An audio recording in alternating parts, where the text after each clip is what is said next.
Assalamualaikum warahmatullahi wabarakatuh. Bismillahirrahmanirrahim. Alhamdulillahirabbil alamin. Wassalatu wassalamu ala asyrafil anbiya'i wal mursalin wa ala alihi wa sahbihi ajmain. Asyhadu an la ilaha illallah wa asyhadu anna Muhammadan abduhu wa rasuluh.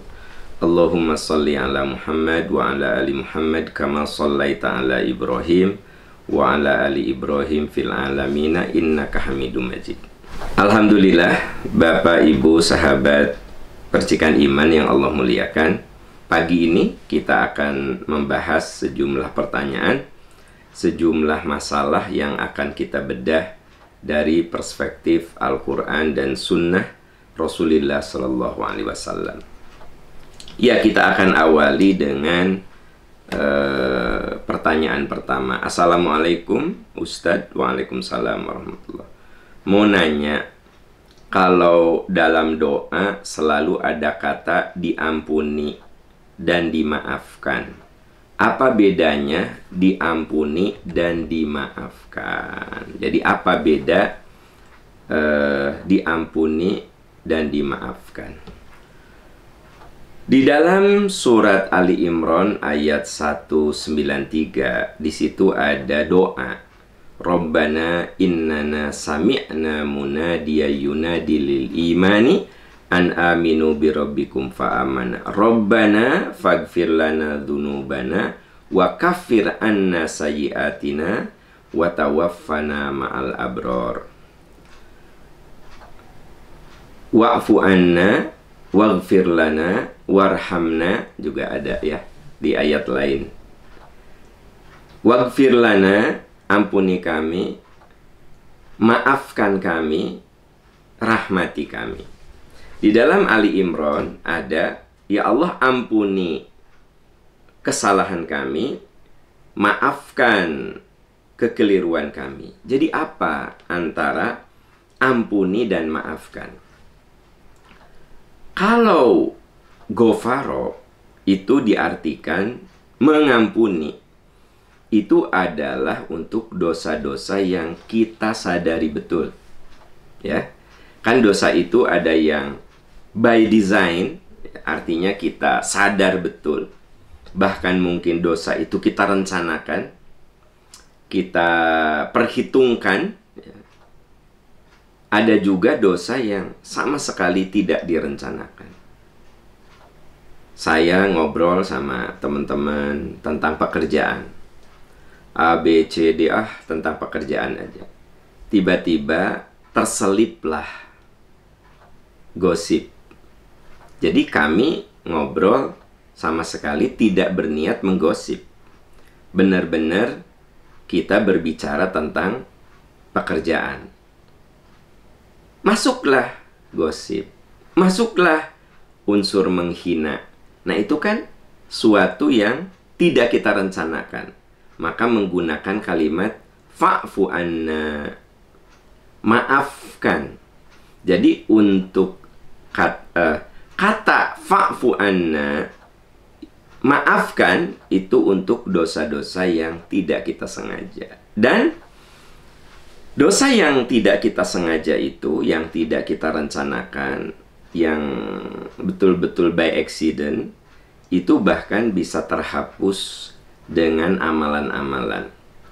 Nabi SAW bersabda, wassalawatul khams wal jumu'atu ila jumu'ah wa ramadhanu ila ramadhan mukaffiratun lima bainahuma. Antara satu sholat ke sholat yang lain, duhur ke asar. Nah, di antara itu mungkin ada dosa yang tidak kita sengaja. Maka mukaffirat, ya, diampuni, dimaafkan. Gitu. Antara satu Ramadan ke Ramadan, mukaffiratun lima bainahuma, dimaafkan. Itu untuk dosa-dosa yang tidak kita sengaja. Makanya menggunakan kata Allah maafkan. Tapi ampuni itu kata untuk menunjukkan dosa-dosa yang disengaja. Saya kumpul sama teman-teman emang mau menggosip gitu. Ada gosip nih, ada cerita nih. Jadi memang kumpul itu mau ngebahas gosip kan gitu. Atau bahkan ada orang yang duduk merekayasa fitnah. Kalau si fulan ini harus dijatuhkan ini. Karena kalau tidak ini dia akan menang nih dalam pemilihan kepala daerah misalnya. Direkayasa, dijatuhkan. Nah itu namanya dosa yang didesain. Nah itu mah hanya diampuni kalau orang tersebut minta maaf kepada orangnya dan minta ampun kepada Allah. Kenapa? Karena betul-betul direncanakan. Saya punya teman ya, dia tim salah satu yang memang memfitnah. Maksudnya teman dalam arti dia sudah tobat. Wah Kang, saya dulu misalnya ya mau menjatuhkan si fulan nih supaya kalah, supaya jatuh. Itu teh dibahas, dicari gitu kelemahan-kelemahannya. Udah gitu digede-gedein, di roasting kan gitu, dipanaskan bagaimana akhirnya jadi heboh gitu. Dia bilang saya teh dulu melakukan itu kan gitu. Alhamdulillah sekarang saya udah tobat. Nah itu mah butuh tobat, maka menggunakan kata-kata faghfir lana ya. Itu perbedaan. Di Quran ada istilah diampuni, dimaafkan. Diampuni itu untuk dosa-dosa besar, dosa-dosa yang direncanakan, dosa-dosa yang betul-betul kita sadari. Kalau fa'fu anna, dimaafkan, itu dosa-dosa yang by accident, tidak kita sengaja. Sebagai manusia mungkin ada kekhilafan. Fa'fu anna, maafkan. Makanya doa itu suka ada kata-kata fa'fu anna, waghfir lana, warhamna, anta maulana, fansurna alal qaumil kafirin. Itu di Al-Baqarah terakhir ya. Fa'fu anna. Atau di surat Ali Imran ayat 193. Rabbana ghfir lana dzunubana wa kaffir anna ya. Itu perbedaannya ya, perbedaannya. Wallahu a'lam bishawab. Kita beralih ke pertanyaan berikutnya. Assalamualaikum Ustadz. Waalaikumsalam warahmatullahi. Semoga Ustadz selalu dalam lindungan Allah, diberi kesehatan, keselamatan, husnul khotimah. Amin, amin, amin, ya rabbal alamin. Izin bertanya, ketika kita masbuk pas sholat maghrib, baru masuk masbuk di rakaat ketiga. Di rakaat ketiga imam tahiyat akhir dan makmum ikut. Kita makmum di rakaat kedua dan selanjutnya seperti itu tahiyat awal dan tahiyat akhir. Bagaimana posisi duduk kita? Ya, sangat mungkin itu terjadi ya. Imam di tahiyat akhir, saya masbuk kan gitu. Kan saya mah tidak di tahiyat akhir ya. Imam yang tahiyat akhir. Nah, seringkali confuse. Duduk saya seperti imam atau bagaimana? Kan saya mah belum tahiyat akhir. Nah, ini seringkali banyak yang keliru ya. Imam tahiyat akhir, dia duduknya tahiyat awal dengan alasan dah saya mah tahiyat awal, saya mah belum tahiyat akhir. Alasannya gitu. Padahal kalau kita bicara tentang sholat berjamaah, innama ju'ilal imamu liyutamma bihi. Seorang itu dijadikan imam untuk diikuti. Fa'idha kabbaro fakabbiru. Kalau imam takbir, ya makmum takbir. Wala tukabbiru hatta yukabbiro. Kamu jangan takbir kalau imam belum takbir. Ya. Wa idza raka'a farka'u. Kalau imam ruku, kamu ruku. Wala tarka'u hatta yarka'a. Kalian makmum jangan dulu ruku sebelum imam ruku. Wala tasjudu hatta yasjuda. Kalau imam sujud, ya, fa idza sajada fasjudu. Kalau imam sujud, kamu sujud. Wala tasjudu hatta yasjuda. Kamu jangan sujud kalau imam belum sujud. Ini isyarat, teman-teman. Seluruh gerakan imam itu diikuti. Ya, termasuk kalau Anda masbuk. Kalau Anda masbuk, imam di posisi duduk terakhir, Anda belum terakhir, tapi masalahnya Anda sedang bermakmum. Maka lakukan seperti yang imam lakukan. Imam duduknya di posisi tahiyat akhir, Anda ikut. Kenapa? Liyutamma bihi. Imam itu untuk diikuti. Begitu imam salam, Anda berdiri. Gitu. Nah, seringkali kita kalau berjamaah itu imam tahiyat akhir, kita mah posisinya tahiyat awal. Alasannya apa? Ada imam tahiyat akhir, saya mah tahiyat awal. Saya mah belum akhir. Terus untuk apa Anda berjamaah? Kalau begitu. Kalau nggak taat sama imam. So, apa jadi substansi berjamaah? Ya. Nah, jadi dengan demikian, duduklah seperti duduknya imam. Begitu salam, Anda berdiri. Wallahu a'lam bissawab. Wallahu a'lam bissawab. Ya, kita beralih ke pertanyaan berikutnya. Assalamualaikum Ustadz. Waalaikumsalam warahmatullah. Semoga Ustadz, sekeluarga, seluruh pendengar Percikan Iman selalu sehat dan husnul khotimah. Amin, amin ya rabbal alamin. Izin bertanya, apakah benar bila seorang yang dahulunya sholat bolong-bolong, pada saat ini orang itu sudah tobat, maka sholatnya harus diqodho? Lalu bagaimana cara qodhonya Ustadz? Sepengetahuan saya, dalam sholat itu nggak ada qodho. Ini pernyataannya jelas sekali dalam keterangan, kunna nu'maru biqodho'is shaum wala nu'maru biqodho'is shalah. Kami diperintah mengqodho puasa, mengqodho saum, wala nu'maru biqodho'is shalah. Tapi kami tidak diperintah untuk mengqodho sholat. Jadi, kalau di masa lalu sholat kita tidak istiqomah, sering bolong-bolong, bertobat saja kepada Allah. Illa man taba wa amana wa amila amalan sholihah faulaika yubaddilullahu sayyiatihim hasanat. Bertobat, tingkatkan amal soleh, Allah hapus kesalahan-kesalahannya.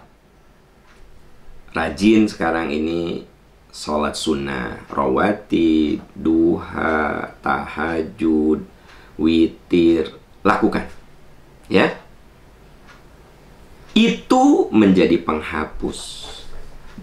Illa man taba wa amana wa amila amalan. Beramal soleh. Faulaika yubaddilullahu sayyiatihim hasan. Allah ganti, Allah hapus. Gitu. Nah, itulah yang harus kita lakukan. Bukan qodho. Makanya Anda sendiri bingung. Kalau sholat itu di qodho, gimana ya cara melakukannya? Ada orang yang kalau sholat itu 2 kali. Duhur, begitu salam, duhur lagi. Barusan kamu sholat apa? Duhur. Terus nih, duhur lagi. Nggak, duhur ini mah qodho untuk sholat-sholat yang dulu-dulu aku lalaikan. Sebenarnya tidak perlu itu. Ya. Nah, jadi tidak ada qodho dalam sholat. Tidak ada qodho dalam sholat. Yang ada, kalau yang ada, itu misalnya tertidur. Nah, habis apa? Asar, saya kecapean. Tidur. Bangun-bangun isya. Misal, apa yang harus kita lakukan? Ini mah tertidur. Maka sholat dilakukan. Itu namanya jadi jama' ta'khir, bukan qodho. Jadi kan saya nggak sholat maghrib karena tertidur. Bangun-bangun isya. Nah, saya sholat maghrib baru isya. Itu namanya ditakhirkan, bukan diqodho. Nah, jadi kalau lupa, kalau tertidur, kita lakukan. Itu ada dalilnya. Kalau itu, tapi kalau lalai, ya, yang dulu-dulu banyak yang dilalaikan sholat itu bolong-bolong, bahkan mungkin tidak sholat begitu, maka tinggal taubat sama Allah dan tidak ada qodho untuk sholat. Kunna nu'maru biqodho'is shaum wala nu'maru biqodho'is sholat. Nah, ini berkembang nanti pertanyaannya. Terus untuk saum gimana? Saum pun yang harus diqodho itu yang Anda sadari. kemarin saya tidak puasa 7 hari, ya 7 hari sekarang saya qadha. Tapi untuk puasa-puasa di masa lalu yang saya lalaikan, dulu tuh saya lalai. Misalnya, ya, kadang puasa Ramadan, kadang enggak, lebih sering enggaknya. Ya sudah, tinggal tobat saja. Tidak perlu kemudian tiap hari mengqadha. Kamu qadha apa? Pokoknya mah qadha we. Saya waktu muda, ya, banyak sekali puasa itu sering saya lewatkan. Sering bocor saya. Pokoknya saya sekarang tiap hari qadha. Tidak boleh. Kenapa? Qadha itu harus jelas. Nawaitunya berapa yang Anda lalaikan. Nah, masalahnya ketika Anda itu lalai, tidak puasa zaman dulu-dulu, maka sudah tinggal bertobat saja. Ya. Pintu tobat Allah selalu terbuka. Innallaha yabsutu yadahu bil-lail liyatuba musii'un nahar. Allah buka pintu ampunannya di malam hari supaya orang-orang yang berbuat dosa di siang hari bisa tobat di malam hari. Wa yabsutu yadahu bin-nahar liyatuba musii'ul lail. Dan Allah buka pintu maafnya pada malam hari supaya orang yang berbuat dosa di siang hari bisa tobat di malam hari. Yang berbuat dosa di malam hari bisa tobat di siang hari. Pintu tobat Allah itu 24 jam terbuka. Yang penting kita mau tobat, itu yang paling pokok, ya. Wallahu a'lam bishawab. Ya, kita beralih ke pertanyaan berikut. Assalamualaikum Ustadz. Waalaikumsalam warahmatullah. Semoga Ustadz dan keluarga senantiasa dalam rahmat dan kasih sayang Allah, juga seluruh jamaah percikan iman. Amin, amin ya rabbal alamin. Jadi setiap doa kita aminkan, karena kita tidak tahu doa mana yang bisa menggetarkan arasy, ya, gitu. Kalau Anda mendoakan dalam pertanyaan, ya kita aminkan. Kenapa? Jangan-jangan inilah doa yang mustajab, yang menggetarkan arasy. Nah, izin bertanya. Saya melihat di salah satu channel ada seorang menyampaikan bahwasanya Islam belum tentu agamanya diterima Allah, merujuk ke surat Saba ayat 24. Mohon penjelasannya. Ya, jadi gini, sekarang ini siapapun bisa bikin konten, ya nggak sih? Kalau ada orang yang mengatakan, nih, mohon maaf, di sini pakai tanda petik, seorang ulama menyampaikan bahwasanya Islam belum tentu agama yang diterima Allah. Ya, ulama itu ada dua. Ada ulama yang adil, berilmu, dan ada ulama su. Ulama su itu artinya ulama yang menyimpang, ya. Dia boleh jadi berilmu tapi menyimpang, atau dia tidak berilmu tapi karena banyak ngomong dianggap ulama, gitu. Makanya saya suka bedakan ulama dan penceramah, itu beda, teman-teman sekalian. Mungkin yang Anda maksud penceramah, ada artis baru insaf 2 bulan ceramah, nah itu ceramah, ya nggak sih? Jadi ceramah mah bisa dilakukan oleh siapapun asal bisa bicara di depan forum, di depan umum. Itu ceramah. Ceramah itu bisa kursus 2-3 bulan. Itu ceramah, penceramah. Mungkin yang Anda maksud bukan ulama, tapi penceramah. Ngomong di depan forum, apalagi sekarang kan semua orang bisa punya channel, ya, YouTube. Bisa punya akun di YouTube, di Instagram. Dia bisa ngomong apapun. Makanya di media sosial itu sampahnya lebih banyak daripada mutiaranya. Mutiaranya sedikit sebenarnya. Kalau dihitung seluruh channel di YouTube, di Instagram, di medsos segini sedunia ini, ya, hampir 90% itu sampah. 10%-nya lah yang benar, gitu. Nah, itu mah ada resiko kita kudu teliti, ya. Kudu cerdas. Kalau ada orang katanya ulama atau penceramah mengatakan Islam tuh belum tentu benar loh. Nah gitu. Lalu dia ngutip surat Saba. Coba Anda lihat surat Saba. Ini dia gagal faham. Qul may yarzuqukum minas samawati wal ard. Siapa coba yang memberikan rezeki dari langit dan bumi? Qulillah. Katakan Allah. Wa inna au iyyakum la'ala hudan au fi dhalalim mubin. Bisa saja saya dan kamu itu berada dalam kesesatan. Siapa di antara saya dan Anda itu yang berada di dalam kesesatan? Apakah kami atau kamu yang berada dalam kesesatan? Lalu dikatakan, nah ini isyarat bahwa Islam itu belum tentu benar. Kan ini gagal faham. Mirip seperti pernah beberapa waktu yang lalu ya, ada ustadz yang mengatakan katanya, bukan ustadz, penceramah yang mengatakan katanya Nabi Muhammad itu pernah berada dalam kesesatan. Ini persis ini ya, gagal faham. Ada seorang yang suka berceramah mengatakan Nabi Muhammad itu pernah sesat. Lalu dia ngutip, alam yajidka yatimang fa'awa. Bukankah Allah mendapatimu seorang yang yatim, lalu Allah melindungimu? Wa wajadaka dhallan fahada. Lalu Allah pun mendapatimu seorang yang sesat, lalu Allah memberi petunjuk. Jadi beliau mengartikan dhallan di sini sesat. Padahal kan dhallan di situ artinya Nabi menghadapi kebingungan. Ketika menjelang usia 40 itu kesadaran spiritualnya semakin tajam. Bagaimana ini masyarakat menghalalkan segala cara, perjudian di mana-mana, perzinahan di mana-mana, anak perempuan dihinakan dan dibunuh. Nabi itu bingung, ini gimana? Dhallan di situ bingung. Maksudnya mencari tahu. Nah, tapi ada penceramah yang bilang, ini Nabi Muhammad itu sesat. Kan itu gagal faham. Dia tidak faham tentang makna-makna yang ada di dalam Al-Quran. Termasuk yang Anda omongkan itu. Ada yang bilang, Islam itu belum tentu benar. Coba lihat surat Saba ayat 24. Padahal itu bercerita. Justru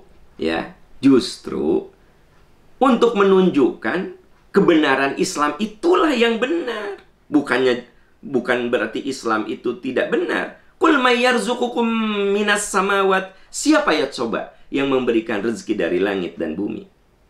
Kenapa kamu tidak menyembah Allah? Qulillah. Katakan Allah yang memberikan rezeki dari langit, dari bumi. Bukan berhala-berhala itu. Qulillah. Allah. Wa inna au iyyakum la'alli hudan aw fi dhalim. Coba mikir. Saya yang sesat atau kamu yang sesat? Disimpulkan berarti Islam agama yang belum tentu benar. Kan itu gagal paham. Itu karena kebodohan. Itu karena ketidakmengertian. Tapi yang bersangkutan bisa ceramah, bisa ngomong gitu. Makanya saya bilang, penceramah dan ulama itu beda. Kalau ulama itu pasti dia belajarnya lama. Dia berilmu. Ya. Dia faham tafsir, dia faham hadis, dia faham usul fikih, dia faham mustalahul hadis. Dan itu berpuluh tahun belajarnya. Kalau penceramah mah baru insaf 3 bulan bisa jadi penceramah. Kursus 6 bulan bisa jadi penceramah. Jadi saudara-saudaraku tercinta, media sosial itu benar-benar di situ sampahnya banyak, mutiaranya juga ada. Ya. Dan coba Anda lihat, sampahnya itu banyak sekali. Tapi mutiaranya juga ada. Nah, tinggal kita kritis dan cerdas. Ya, kita kan sudah meyakini inna dina indallahil Islam. Kan iman yang bicara bahwa agama yang paling benar adalah Islam. Dan ketika ada orang Kristen mengatakan agama Kristen paling benar, ya itu hak mereka.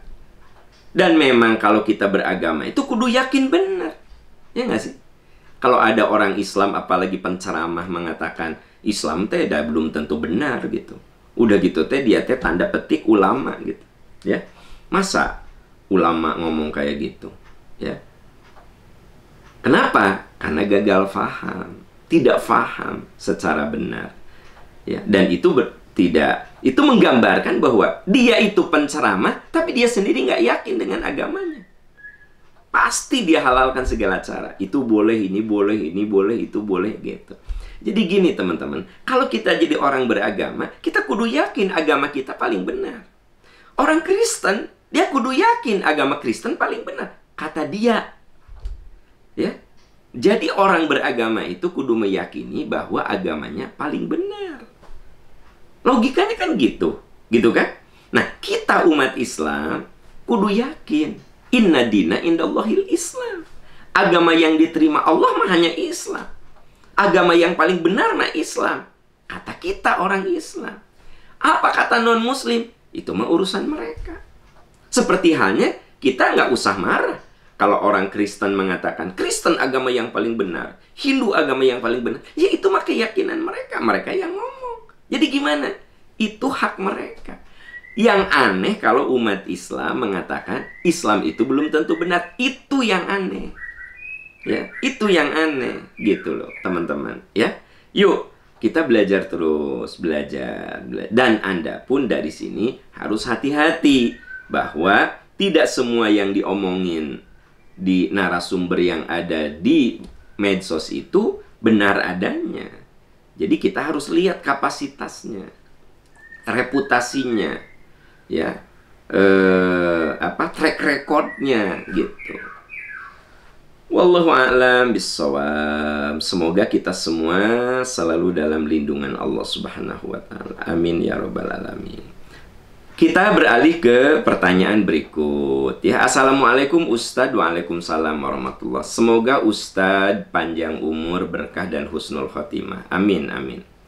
Begini Ustadz, saya kan punya adik ipar janda, baru setahun kurang lebih janda, baru setahun kurang lebih dia mau nikah lagi dengan lelaki pilihannya. Tapi keluarga besar kurang menyetujui, terutama ibunya dengan alasan terlalu cepat. Terus lihat calonnya juga kurang suka dengan alasannya pekerjaannya tidak memadai. Akan tetapi dari anak-anaknya adik ipar menyetujui ibunya nikah lagi. Saya tanyakan bagaimana cara menyikapi orang tua. Apakah jika kekeh menikah tanpa restu orang tua, boleh nggak? Sementara anak-anaknya menyetujui. Bagaimana Ustadz?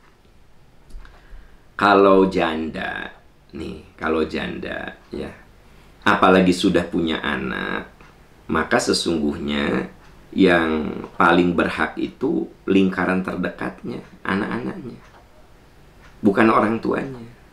Begitu. Orang tua boleh ngasih masukan, ya. Neng atuh kamu teh baru cerai setahun udah nikah deui gitu, kata orang tuanya. Tapi anak-anaknya setuju, sok we pah nikah deui. Jadi gimana?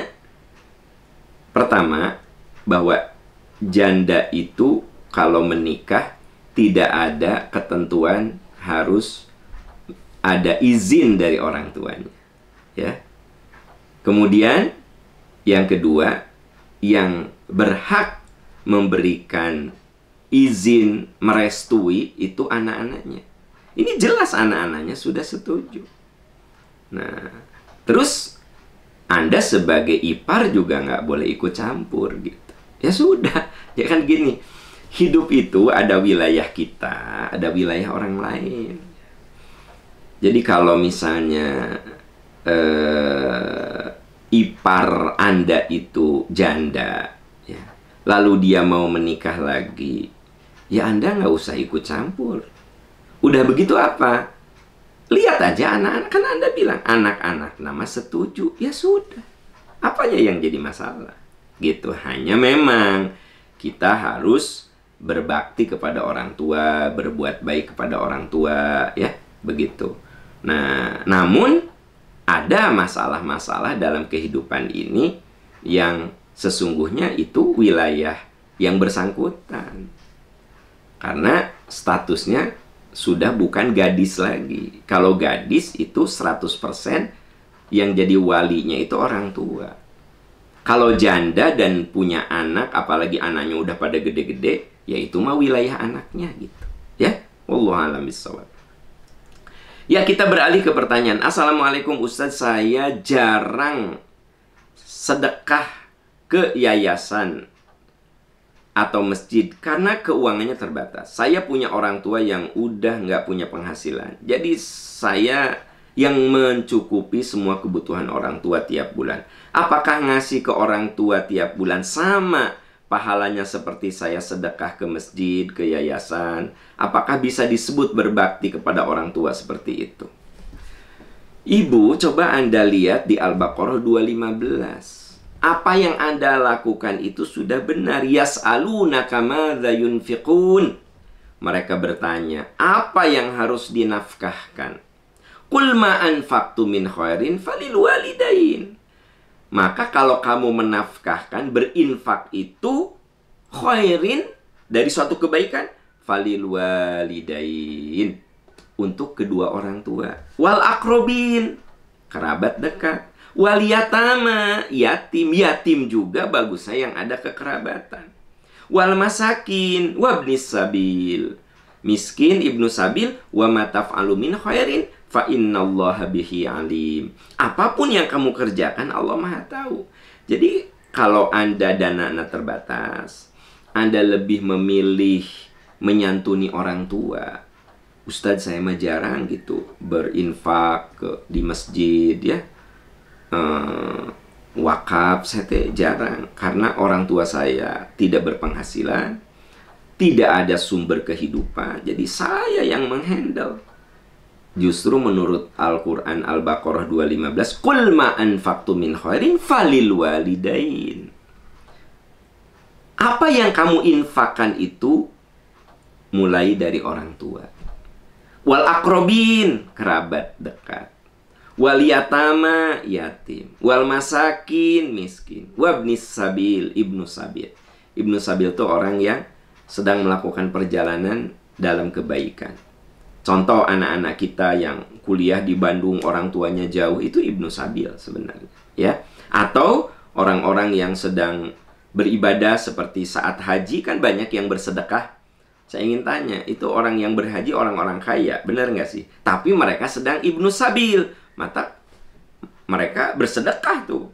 Dan sedekahnya di Madinah, di Makkah itu bukan satu dus, satu kontainer ya. Bapak Ibu pernah kan ngalamin saat Makkah?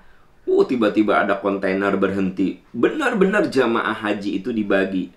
Ada yang nanya, Ustadz, saya boleh nggak mencicipi? Boleh, karena Anda ibnu sabil. Walaupun Anda orang kaya, tapi itu sedang dalam melakukan perjalanan ibadah. Nah, jadi menurut ayat ini, justru yang harus didahulukan itu falil walidain. Teman-teman sekalian ya, perlu Anda tahu bahwa baik sama orang tua itu pintu surga.